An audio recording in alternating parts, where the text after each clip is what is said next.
Dans le parc, j'ai trouvé mon fils assis sur un banc avec mon petit-fils et leurs bagages. Je lui ai demandé, « Pourquoi ne es-tu pas au travail ?» Il a répondu, « Je me suis fait renvoyer. » Mon beau-père a dit que notre lignée n'était pas digne. J'ai souri et j'ai dit, « Monte dans la voiture. » Il était temps qu'il découvre qui était le vrai patron. À Bryant Park, j'ai trouvé mon fils assis sur un banc, avec mon petit-fils et 3 valises, tout ce qu'il possédait. Je lui ai demandé, « Pourquoi n'es-tu pas au bureau ?» Il a baissé les yeux. J'ai été viré. Mon beau-père a dit, « Notre sang n'a pas sa place avec des gens comme eux. » J'ai souri, non pas de joie, mais avec quelque chose de plus froid. Monte dans la voiture. Et ce soir, cet homme allait apprendre qui possédait réellement le conseil d'administration qu'il pensait contrôler. Bienvenue sur notre chaîne. Si cette histoire résonne en vous, n'oubliez pas d'aimer, de vous abonner, et d'activer les notifications pour d'autres récits puissants.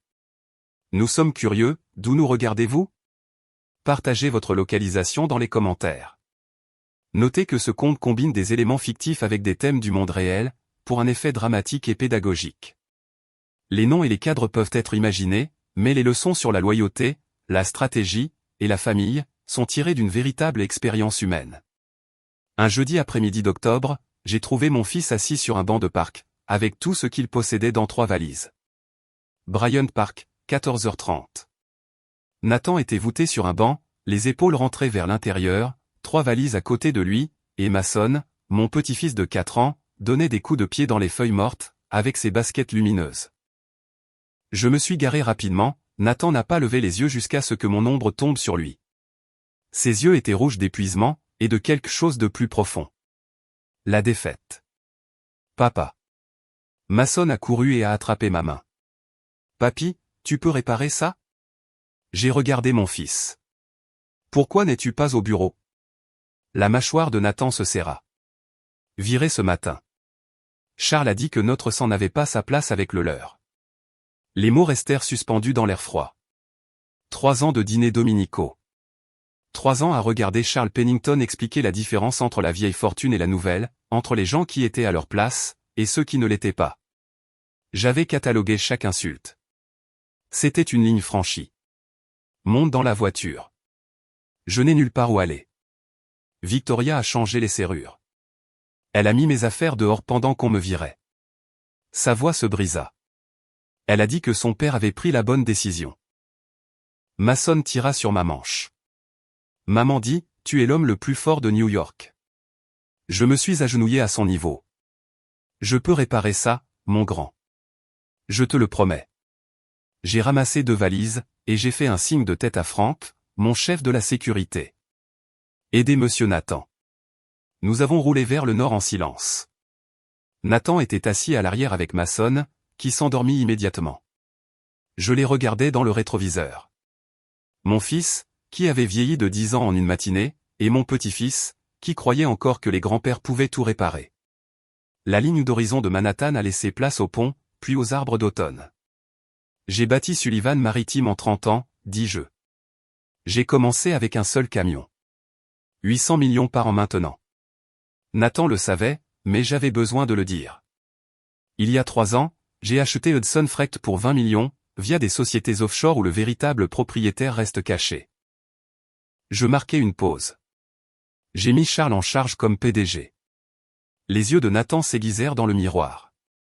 Tu es venu me voir ce jour-là, tu as dit que tu voulais être respecté pour qui tu es, pas pour le fils de qui tu es. J'ai accepté de ne pas interférer. Notre marché. Tu l'as tenu. Pendant 3 ans, je t'ai regardé endurer des choses qui auraient brisé la plupart des hommes. J'ai écouté Charles expliquer pourquoi tout chez toi était insuffisant. Mes mains se serrèrent sur le volant. Je n'ai rien dit, parce que nous avions un marché. Mason remua. Mais Charles ignore quelque chose, dis-je, la voix baissant. Hudson Freight ne lui appartient pas, et ne lui a jamais appartenu. Chaque chèque de paie qu'il a signé, chaque insulte, tout cela dans une entreprise que je possède. Il a travaillé pour moi tout ce temps. Silence. Alors tu as tout possédé depuis le début. Oui. Pourquoi m'avoir fait subir ça? Parce que tu me l'as demandé. Tu avais besoin de savoir que tu pouvais tenir debout seul. J'ai croisé son regard dans le miroir. Mais ce marché est mort quand je t'ai vu sur ce banc. Les grilles de Bedford apparurent, fer et pierre. La maison. Qu'est-ce que tu vas faire? J'ai souri. Pas chaleureusement. Le sourire avant de conclure des affaires qui laissaient l'autre partie sans rien. Charles voulait jouer à des jeux de lignée. Maintenant, il allait apprendre quelque chose. Dans mon monde, les lignées ne signifient rien. Seul le pouvoir compte. Et il vient de déclencher un conflit avec la mauvaise famille. Nathan ne savait pas que je payais le salaire de Charles depuis le début. Il ne savait pas que je pouvais tout reprendre en un seul appel. Il ne savait pas que je collectais chaque affront comme un procureur, bâtissant un dossier. Mais il était sur le point de le découvrir. Le règlement de compte avait commencé. Chaque dimanche pendant 3 ans, j'ai avalé des insultes en même temps que du vin coûteux, et j'ai collecté des munitions.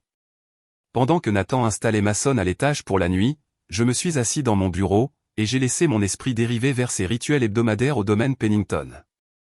Greenwich, colonne blanche, étayée, une salle à manger avec des lustres en cristal, et une table qui asseyait 12 personnes mais n'en accueillait jamais que 5. Charles en bout de table, Victoria à côté de lui faisant défiler son téléphone, Nathan en face de sa femme, les épaules tendues, et moi à l'autre bout, assez près pour tout voir, assez loin pour être ignoré. Ce premier dimanche il y a 3 ans, Charles a pris le verre de vin de Nathan et l'a repositionné de 2 pouces vers la gauche, comme ceci. Sa voix portait ce ton que les hommes riches utilisent lorsqu'ils prétendent être utiles. On tient un Bordeaux millésimé avec respect. La tige, Nathan, jamais le ballon. Les détails exposent l'éducation, ou son absence. Le visage de Nathan a rougi. Oui, monsieur. Victoria n'a pas levé les yeux de son téléphone. Elle ne l'a jamais défendu. Pas une seule fois en 3 ans. J'ai coupé mon canard avec précision et je n'ai rien dit. Chaque semaine, une autre correction. Sa posture, son choix de cravate. Son éducation dans une école publique contre le diplôme de Yale de Charles. Chaque commentaire sur la façon dont certaines personnes ne comprenaient simplement pas les nuances de la haute société. 3 ans à regarder la lumière de mon fils s'éteindre. Mais j'avais fait la promesse de ne pas interférer. Alors j'ai observé, mémorisé, bâti mon dossier. Puis, il y a 6 mois, quelque chose a changé. Les rapports trimestriels de Hudson Frecht ont commencé à arriver avec une semaine de retard. En logistique, c'est une éternité. Quand j'ai appelé la comptabilité, ils ont bégayé des excuses à propos de mise à jour système. Je ne les ai pas crus. 3 mois plus tard, Victoria a cessé de répondre à mes appels. Avant, elle maintenait les apparences, espérant des cadeaux coûteux. Maintenant, direct sur messagerie. Nous sommes à un événement. Nous voyageons. Nous nous reposons. Un mur avait poussé entre nous du jour au lendemain. Mais le moment où j'ai su que quelque chose n'allait vraiment pas est arrivé il y a une semaine.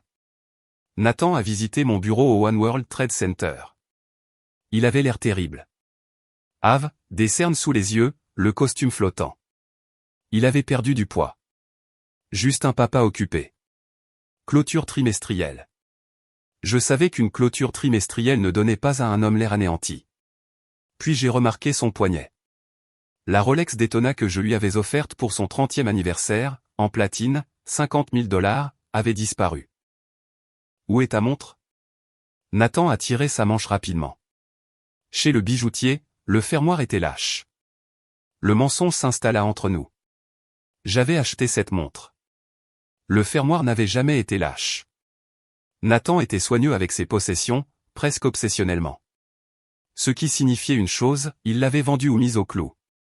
Un homme ne met pas en gage une montre de $50 000 à moins d'être désespéré.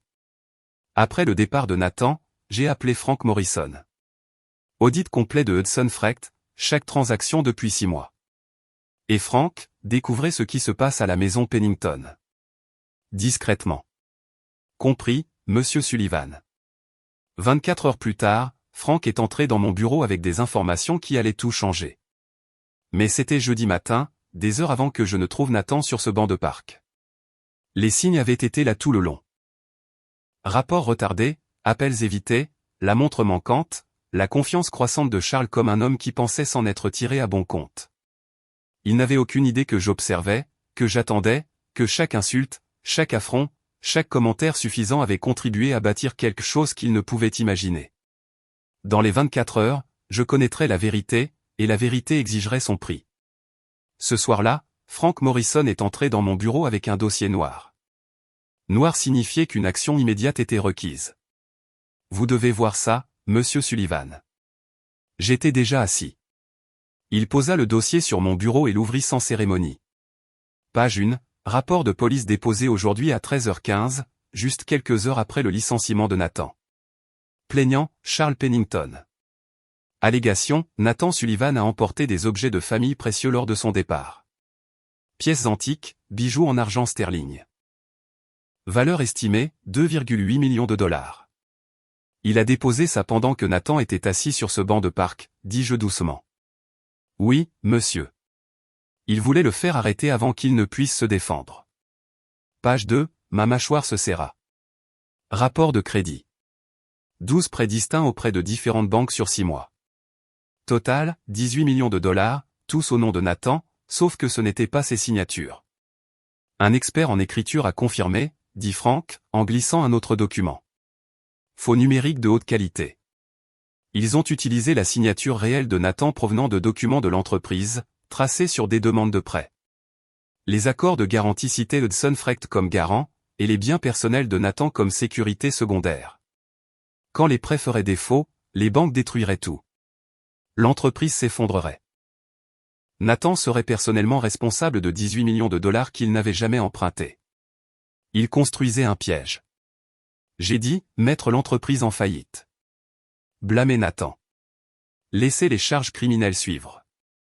Il va en prison pendant qu'il s'en tire les mains propres. C'est notre évaluation. Frank sortit une tablette et appuya sur lecture. La vidéo montrait la chambre de Nathan et Victoria, caméra cachée. La voix de Victoria était douce, avec du poison en dessous. Tu es si tendu ces derniers temps, Nathan. Peut-être devrais-tu voir quelqu'un. Tu deviens agressif.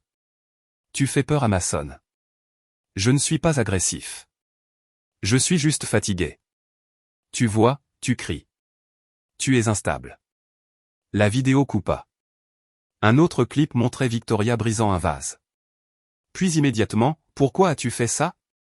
Mason, va dans ta chambre. Papa fait une autre crise.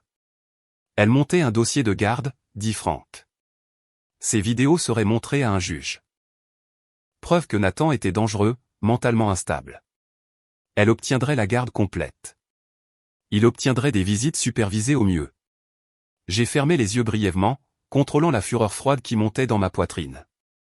Une dernière chose, dit Frank doucement. La pire partie.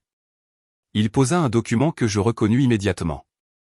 Accord de nantissement.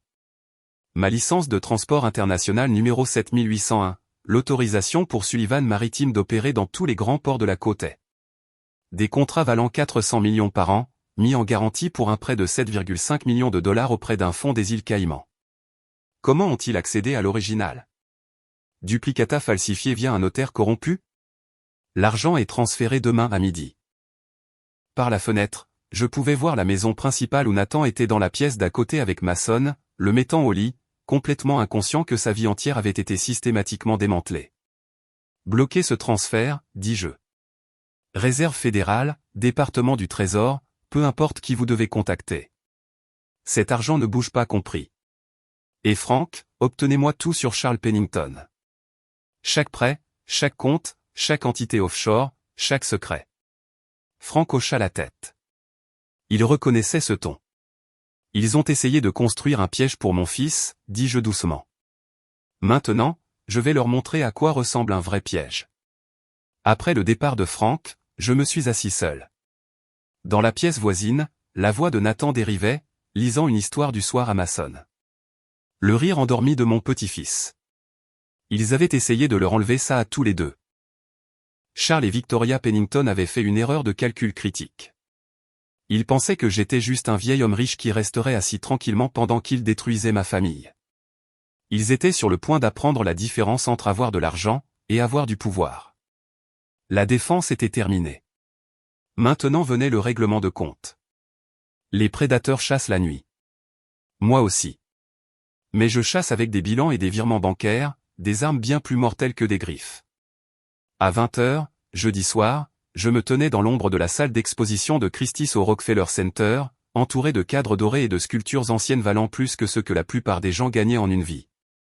Charles Pennington se déplaçait dans la foule comme un homme qui possédait la pièce. Ce n'était pas le cas.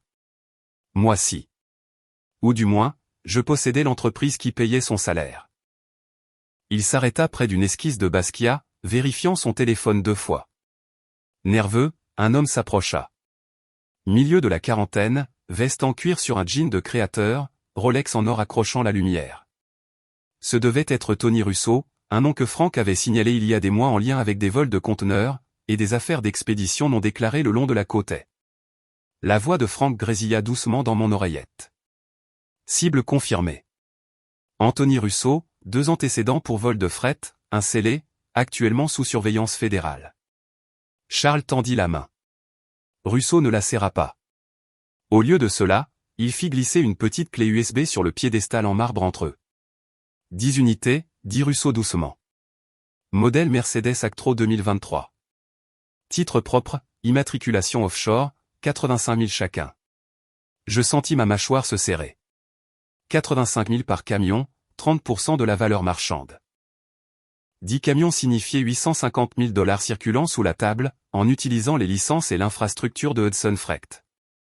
Charles empocha la clé USB sans la regarder. Demain matin, port de Newark, quai 47. Paiement à la livraison. Moitié d'avance, répliqua Russo. Ou l'affaire est annulée. Charles hésita, puis hocha la tête. Bien, je ferai le virement ce soir. De ma position à 5 mètres de là, j'ai levé mon téléphone et capturé 3 photos claires. L'échange, le visage de Russo, la main de Charles sur la clé USB. Frank, positionné près du bar à champagne, avait enregistré toute la conversation. Le capitaine Brox se tient prêt, murmura Frank dans l'oreillette. Il peut intercepter la cargaison à l'aube. Non, dis-je doucement, me tournant vers la sortie. Laissez faire. Je veux qu'ils soient tous les 2 enregistrés en train de prendre la livraison. Ensuite, nous agissons. Vendredi après-midi, j'étais assis seul à une table d'anglo-moderne au MoMA, entouré de baies vitrées donnant sur le jardin de sculpture. Victoria arriva à 15 heures précises, portant un cardigan en cachemire gris et des lunettes de soleil surdimensionnées qu'elle n'enleva pas à l'intérieur. Elle se glissa sur la chaise en face de moi et laissa échapper un long soupir théâtral. Cela a été si difficile pour moi. Elle commença à tamponner des yeux secs avec un mouchoir. Le comportement de Nathan. Je n'aurais jamais imaginé qu'il deviendrait si instable. Je n'ai rien dit, j'ai juste observé. Je veux que cela soit résolu calmement, poursuivit-elle. Pour le bien de Mason. Que veux-tu, Victoria? Elle se pencha en avant. Le pantouse de Tribeca. 4,5 millions. Signez-le-moi, et je retirerai les accusations. Nathan pourra être libre. Je laissai le silence s'étirer, regardant son masque glisser juste légèrement, la faim sous le chagrin. C'est ma maison, dis-je, injectant juste assez de peur dans ma voix. C'est tout ce qu'il me reste. Alors vous perdrez votre fils aussi, dit-elle froidement, plaçant un document sur la table. C'est un accord de donation, pas un règlement. Pas d'avocat, pas d'archives, juste un cadeau généreux d'un beau-père qui se soucie. Extorsion habillée en jargon juridique. J'ai tendu la main vers le papier, passant lentement mon doigt le long du bord. Le microphone épinglé à l'intérieur de mon col enregistrait chaque mot. J'aurai besoin de temps. Vous avez jusqu'à 10 heures demain matin, l'interrompit Victoria, se levant brusquement. Le notaire attend. Ne soyez pas en retard. Elle s'éloigna, talons claquant contre le marbre, épaules en arrière comme si elle avait déjà gagné. La voix de Frank revint dans mon oreillette alors que la porte du restaurant se fermait derrière elle. J'ai chaque mot. Extorsion, coercition, et complot. J'ai sorti mon téléphone et appelé James Thornton chez Manhattan Capital. Achetez chaque dette que Charles Pennington possède, d'ici demain matin, je veux posséder sa vie. Pendant que Victoria attendait chez un notaire que je n'avais jamais contacté, j'avais d'autres plans pour samedi. Il y a un moment dans chaque guerre où l'on arrête de défendre et où l'on commence à conquérir. Le mien est arrivé à 10 heures samedi matin. James Thornton était assis en face de moi au 47e étage de la Manhattan Capital Bank, une pile de contrats entre nous qui allait détruire la vie de Charles Pennington. Acheter des dettes douteuses dans ce volume est très inhabituel, dit James, ajustant ses lunettes. L'exposition au risque est la mienne, l'interrompis-je. Ce n'est pas un investissement.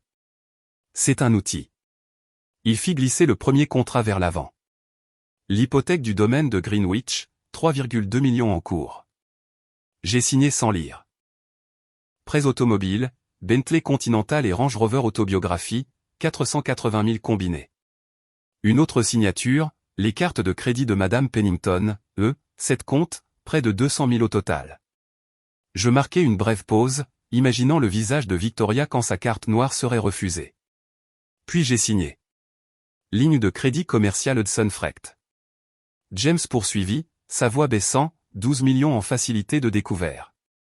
Si Hudson fait défaut, vous pouvez tout saisir, l'entreprise, leur maison, leurs actifs. Parfait.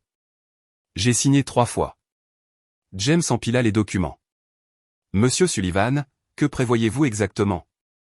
La justice. Au moment où nous avons fini, 35 millions de dollars de dettes avaient été transférés à Sullivan Maritime Holdings. Cela me donnait quelque chose de bien plus précieux que l'argent. Le contrôle. À midi, j'ai appelé depuis ma voiture. James, gelez tous les comptes liés à Charles Pennington. Avec effet immédiat, monsieur, cela va. Je suis le créancier principal. Faites-le. 15 minutes plus tard, la confirmation arriva. Statut du compte, bloqué. Raison, examen de sécurité interne. Contactez le créancier. J'imaginais Charles voyant ce message, sentant le sol se dérober sous ses pieds. À 14 heures, Frank a appelé. Le transfert des Caïmans est signalé, rapporta Teil, 7,5 millions. La réserve fédérale l'a marqué pour enquête sur le blanchiment d'argent, gelé en attente d'examen. Combien de temps? Des mois, peut-être des années. La licence de transport international que Charles avait illégalement mise en gage resterait exactement là où elle devait être, avec moi. Et le plaza? Équipe technique en position, preuve vidéo chargée, en attente de votre signal. Nathan est en sécurité à Bedford avec Mason, posant des questions, mais il ne connaît pas le calendrier. Gardez-le ainsi. À 17 heures, je me tenais dans une suite privée au plaza, regardant la 5e avenue alors que le crépuscule s'installait sur Manhattan. Frank passait en revue les derniers détails à côté de moi. Nous sommes prêts, monsieur Sullivan. J'ai ajusté ma cravate et vérifié ma montre. Quelque part à travers la ville, Charles Pennington mettait son smoking, répétant son discours de remerciement, se prélassant dans la lueur d'un prix qui, pensait-il, cimenterait son héritage. Il n'avait aucune idée que j'avais déjà pris sa couronne. Charles se prépare pour son couronnement, dis-je. Il ne réalise pas que le trône est déjà vide. Frank hocha la tête. La salle de bal ouvre à 19 heures. 300 invités confirmés. Tout le monde regardera. Je me suis détourné de la fenêtre. Bien. Laissez-les regarder. À 19 heures, j'entrerai dans cette salle de bal, et le monde de Charles Pennington prendrait fin. Pas dans un murmure, mais avec un règlement de compte. La salle de bal du plaza scintillait comme une boîte à bijoux, l'endroit parfait pour briser les illusions. Depuis ma loge privée, derrière des rideaux de velours, je regardais 300 membres de l'élite de Manhattan s'installer sur leurs sièges. Les lustres en cristal projetaient une lumière douce sur les robes de soie et les smokings sur mesure. Tout brillait de vieille fortune et de fausse respectabilité.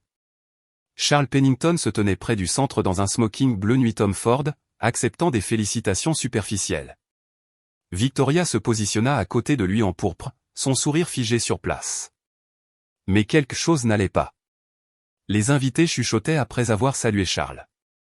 Se penchant près, sourcils levés, téléphone discrètement vérifié.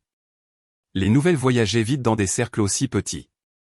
À 19h55, le téléphone de Charles vibra. Je l'ai regardé le sortir de sa poche et s'immobiliser complètement. Son visage se vida de ses couleurs. Il tapa sur l'écran une fois, 2 fois, 3 fois. Chaque tentative plus frénétique. Compte suspendu. Raison, examen anti-blanchiment d'argent. Action requise, contacter le nouveau créancier. Il essaya de se connecter à un autre compte. Puis un autre. Erreur. Erreur. Erreur. Victoria se pencha vers lui, souriant toujours pour la foule. Qu'est-ce qui ne va pas? Charles lui montra son téléphone. Son sourire disparut. Mes cartes. Elle chuchota, sortant son propre téléphone. Elles sont toutes refusées. Le paiement du traiteur a été rejeté.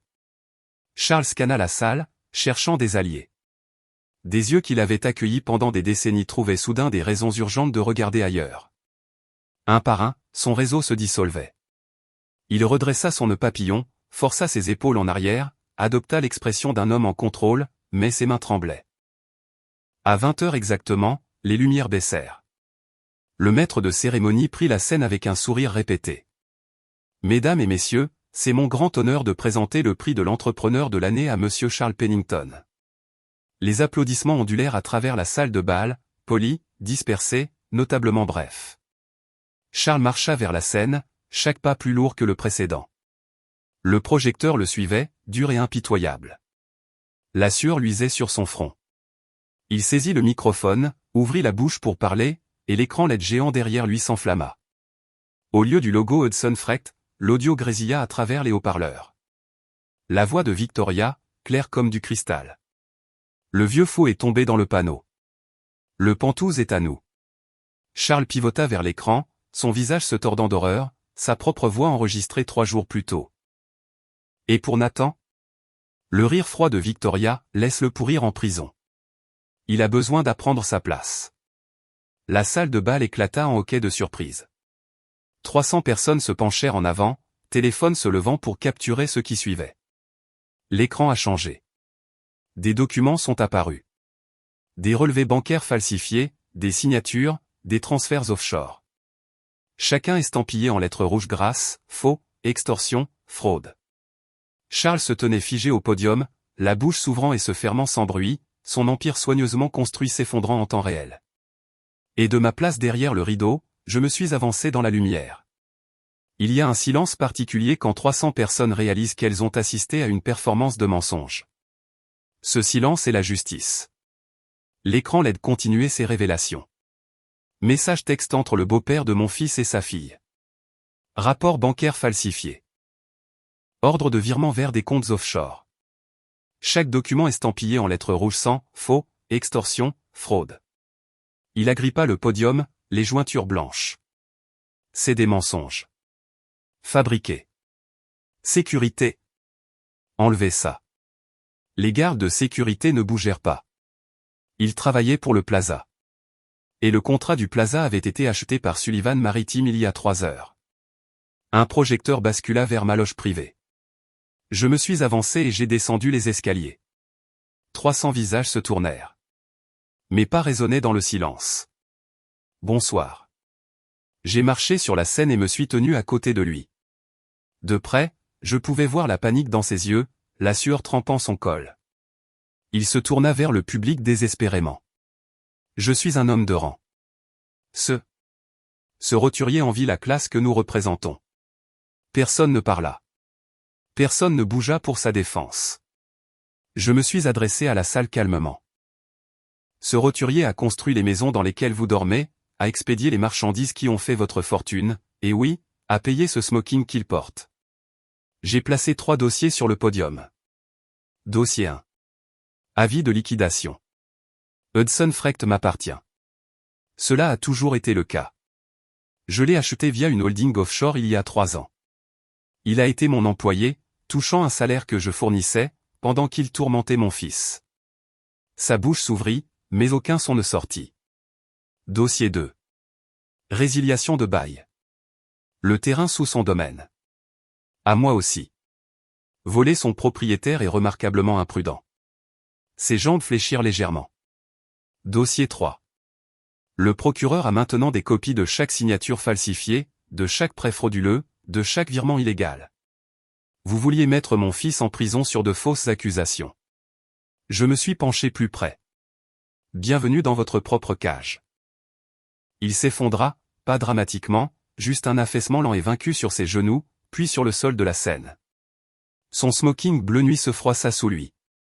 Sa fille hurla. Elle se lança depuis le premier rang, main tendue comme des griffes. Frank Morrison l'intercepta à mi-chemin des escaliers, attrapant ses poignets. Lâchez-moi. Papa. Fais quelque chose. Son père ne bougea pas. Ne leva même pas les yeux. Frank produisit une enveloppe. Avis d'expulsion. La police est au domaine maintenant. Vous avez 2 heures pour récupérer vos effets personnels. Tous les bijoux et objets de valeur ont été scellés comme preuve. Ses cris se dissolvèrent en sanglots. Je me suis tourné pour m'adresser à la salle de bal une dernière fois. Vérifiez vos poches quand vous êtes autour de gens comme ça. On ne sait jamais ce qui pourrait disparaître. Mon fils attendait à l'entrée. Mason est avec la nounou à Bedford, dit-il doucement. Nous sommes sortis ensemble, tandis que derrière nous, les gardes de sécurité soulevaient l'homme brisé du sol, et sa fille balançait son sac de créateur inutilement contre l'épaule de Frank. Dehors, l'air d'octobre frappa mon visage. Les détectives du NIP attendaient dans le hall, mandats fédéraux en main. Ils l'ont arrêté immédiatement, 5 chefs d'accusation. Sa fille faisait face à des conséquences différentes, complot civil, extorsion. Pas de menottes pour elle ce soir-là, mais des conséquences néanmoins. Je n'ai pas ressenti de triomphe. J'ai ressenti un soulagement épuisé. Les prédateurs étaient en cage. Maintenant venait la guérison. Si vous êtes resté avec moi à travers ce voyage, à travers l'humiliation, la stratégie, et le règlement de compte de ce soir, laissez un commentaire ci-dessous. Dites-moi, auriez-vous fait la même chose pour protéger votre famille? J'ai besoin de savoir que je ne suis pas seul là-dedans. Et un mot de prudence, ce qui vient ensuite? Les répercussions, les conséquences qu'ils affrontent. Certains détails ont été dramatisés pour ce récit. Tout ne s'est pas déroulé exactement comme je l'ai décrit. Si vous préférez vous souvenir de la justice de ce soir comme de la fin, vous êtes libre de vous arrêter ici. Mais si vous voulez savoir ce qui est arrivé à Charles, à Victoria, et comment mon fils a reconstruit sa vie, restez avec moi encore un peu. 2 semaines peuvent ressembler à 2 ans quand votre monde s'effondre. Chaque minute pour eux était une éternité. Il a été traité cette nuit-là. Les agents fédéraux l'ont emmené directement du plaza à la détention. 5 chefs d'accusation, faux, détournement de fonds, fraude, usurpation d'identité, complot criminel. Chaque chef portait des années. Maintenant, il était assis dans une cellule de 2 mètres sur 3 en attendant son procès, fixant des murs en béton. Ses avocats l'ont abandonné au moment où ses comptes ont gelé. Pas d'argent signifiait pas de défense. L'homme qui avait autrefois commandé des conseils d'administration et des country clubs ne commandait plus rien d'autre qu'une toilette en métal et une fenêtre étroite. La combinaison orange flottait sur sa charpente. Il avait perdu 7 kilos en 2 semaines. Le smoking Tom Ford avait disparu, saisi comme preuve. Il passait des heures à regarder à travers le verre renforcé une tranche de ciel gris, rejouant la scène. La salle de bal du plaza, l'écran, les hoquets de surprise, l'effondrement de tout ce qu'il avait bâti sur des mensonges. Le nom qui ouvrait autrefois des portes était maintenant chuchoté comme une maladie. Elle n'a pas été arrêtée cette nuit-là. Ces crimes étaient principalement des tentatives de complot civil et d'extorsion. Sérieux, oui, mais pas les charges fédérales auxquelles son père faisait face. Le procureur a proposé un marché, coopérer contre lui, renoncer à tous les actifs, accepter 5 ans de probation. Elle l'a pris. Elle n'avait pas le choix. Maintenant, elle vivait dans un studio de 37 mètres carrés dans le Queens, le premier endroit qu'elle ait jamais loué elle-même. À 32 ans, elle apprenait à faire sa lessive pour la première fois, à cuisiner ses propres repas, à compter sa monnaie dans une épicerie, tandis que des inconnus soupiraient impatiemment derrière elle. Son dernier sac Hermès était listé sur eBay. Authentique, excellent état, vente urgente. Le loyer était dû dans 5 jours. Elle avait appelé son père 2 fois depuis un téléphone emprunté. Les 2 appels sont allés sur messagerie. Il ne pouvait pas l'aider depuis une cellule. Il ne pouvait même pas s'aider lui-même. Le karma est arrivé sous sa forme la plus pure. Mon fils est retourné chez Hudson Frecht en tant que PDG, le poste qui aurait dû être le sien depuis le début. 120 millions en contrat, 43 employés, 5 grands ports. Sa première semaine de retour, il a viré le responsable des achats qui avait accepté des pots de vin. Aucune hésitation. Faites vos cartons. La sécurité vous escortera vers la sortie. L'homme mou qui s'était excusé d'exister avait disparu. À sa place se tenait quelqu'un forgé dans le feu, trempé par la trahison, durci en acier. Il équilibrait ses devoirs de PDG avec le fait d'être un père à temps plein pour Mason. Les dépôts à l'école maternelle le matin. Les histoires du soir, le football le week-end à Riverside Park. Je l'ai regardé rencontrer des fournisseurs, fermes mais justes, exigeant l'excellence sans cruauté. Les employés qui s'étaient autrefois moqués de lui évitaient maintenant son regard. Y a-t-il un problème, demanda-t-il à l'un d'eux directement. Non, monsieur, bégaya l'homme. Je me tenais dans la salle d'observation, regardant mon fils commander le respect qu'il avait gagné par la survie. Franck apparut à mes côtés. Il est prêt, monsieur. Plus que prêt. Je sais. Je me suis détourné de la fenêtre. Il y a encore un endroit où je dois aller. Retourner là où tout a commencé. Le banc de parc à Manhattan où tout avait changé. J'avais besoin de m'asseoir là à nouveau, non pas comme un guerrier, mais comme un grand-père. Le même banc, les mêmes feuilles d'automne. Mais l'homme assis là était différent, plus léger, plus libre, en paix. Pas de valise cette fois, pas de désespoir, juste Mason chassant les pigeons à travers la place, les bras grands ouverts comme des ailes, son rire résonnant clair comme des cloches. J'ai versé du café d'un thermos en acier inoxydable, simple, pratique, rien à voir avec le service en argent qui, je le pensais autrefois, comptait. Une femme poussant une poussette passa par là. Nos yeux se sont croisés. Nous avons échangé des sourires sincères, le genre que les étrangers partagent. Quand le monde semble brièvement gentil, j'ai réalisé quelque chose. J'avais enfin échappé au masque de fer que j'avais porté pendant 30 ans. Le masque du bâtisseur d'empire, du stratège, de l'homme qui transformait les routes maritimes en fortune et ne laissait jamais personne le voir saigner. C'était parti maintenant, et je pouvais respirer. Je n'avais pas seulement sauvé mon fils. Je lui avais donné quelque chose de plus précieux que Sullivan Maritime, plus durable que n'importe quel bilan. Un héritage de dignité, le genre qui doit être protégé chaque jour, dans chaque décision, dans la façon dont vous traitez les gens quand personne ne regarde. Charles Pennington avait cru que la lignée comptait le plus. L'éducation, les liens du sang, le bon nom de famille sur les bons documents. Il avait tort. Le caractère compte. La loyauté, l'amour. Les choses qu'on ne peut pas hériter, seulement gagner. 30 ans que j'avais passé à bâtir Sullivan Maritime en une opération de 800 millions de dollars. 43 navires, 5 grands ports, des contrats couvrant 3 continents. Il n'a fallu que 2 semaines pour bâtir quelque chose de plus précieux. Une famille complète. Un souvenir fit surface. Spontané. Nathan a 7 ans, debout dans l'encadrement de la porte de mon bureau dans son uniforme de petite ligue. Papa, tu viendras à mon match? Je lance. J'ai levé les yeux d'une négociation de contrat, enregistrant à peine son visage. Pas aujourd'hui, fiston. Peut-être la prochaine fois. Il y avait eu tant de prochaines fois, et je les avais toutes manquées. Je ne pouvais pas récupérer ces années. Mais je pouvais réparer l'erreur à l'avenir, une génération à la fois. Papy. Mason arriva en courant, le visage rouge et heureux, serrant une balle en caoutchouc qu'il avait trouvée près de la fontaine. Regarde ça.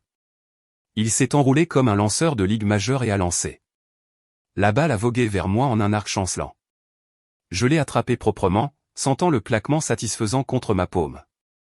Bon lancer, champion, dis-je en me levant. Tu veux t'entraîner plus? Oui. Ses yeux s'illuminèrent. Papa a dit que tu m'apprendrais le baseball. J'ai souri. Vraiment souri. Pas l'expression calculée que j'utilisais dans les salles de conseil. Alors pratiquons. Nous avons passé les 20 minutes suivantes à nous lancer la balle.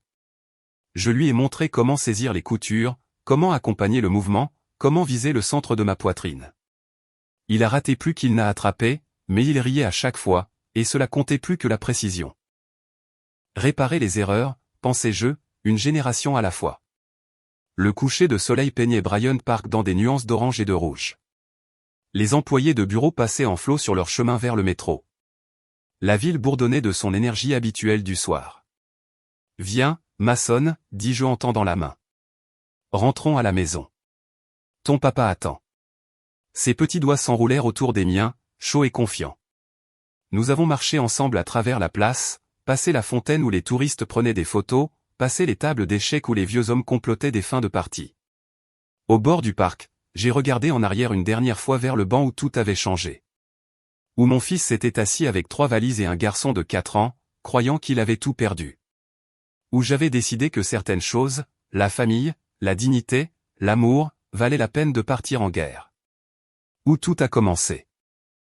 Où tout s'est terminé. Et où, enfin, la guérison pouvait commencer. En regardant en arrière maintenant, assis sur ce même banc où tout a commencé, je réalise quelque chose d'important que je dois partager avec vous. Ne soyez pas comme moi. N'attendez pas 30 ans pour bâtir un empire, avant de bâtir une famille. Ne laissez pas l'orgueil vous faire envoyer votre fils dans une tanière de loup, juste pour prouver qu'il peut tenir debout seul. Je pensais enseigner la force à Nathan. Au lieu de cela, je l'ai presque entièrement perdu. Les histoires de grand-père comme la mienne, celles sur la vengeance et la guerre d'entreprise, font des récits captivants. Mais vous savez quoi? Les meilleures histoires de grand-père ne parlent pas de bataille en salle de conseil. Elles parlent d'apprendre à un enfant de 4 ans à lancer une balle de baseball. D'être là pour le coucher. De répondre quand une petite voix demande « Papy, tu peux réparer ça ?» Les vraies histoires de grand-père s'écrivent dans la présence, pas dans le pouvoir. Dieu m'a donné 3 chances que je ne méritais pas. Premièrement, il a préservé mon fils quand j'ai échoué à le protéger.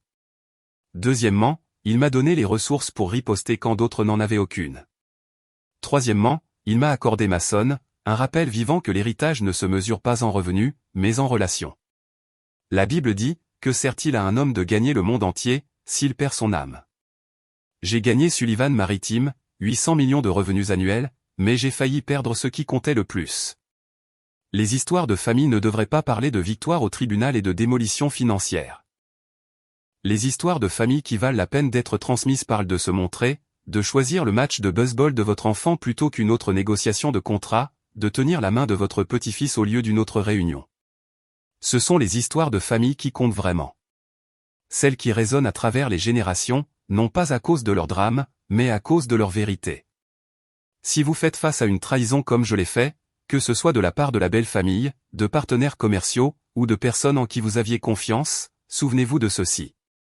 La justice compte. La dignité compte.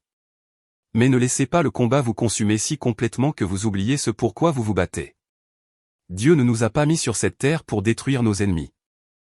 Il nous a mis ici pour aimer nos familles, pour défendre ce qui est juste, et pour transmettre quelque chose de mieux que la richesse à la prochaine génération. La meilleure vengeance n'est pas la destruction. C'est de bien vivre, d'aimer profondément, et de finalement rentrer à la maison. Mason m'attend maintenant. Nous avons du baseball à pratiquer. Merci d'avoir écouté l'histoire d'un vieil homme. Note finale, ce contenu contient des éléments de narration dramatisés à des fins éducatives. Certains détails sont romancés, mais les leçons fondamentales sur la reconnaissance des abus financiers et émotionnels sont réelles. Si ce style ne résonne pas avec vous, c'est d'accord. Veuillez chercher du contenu qui correspond mieux à vos besoins.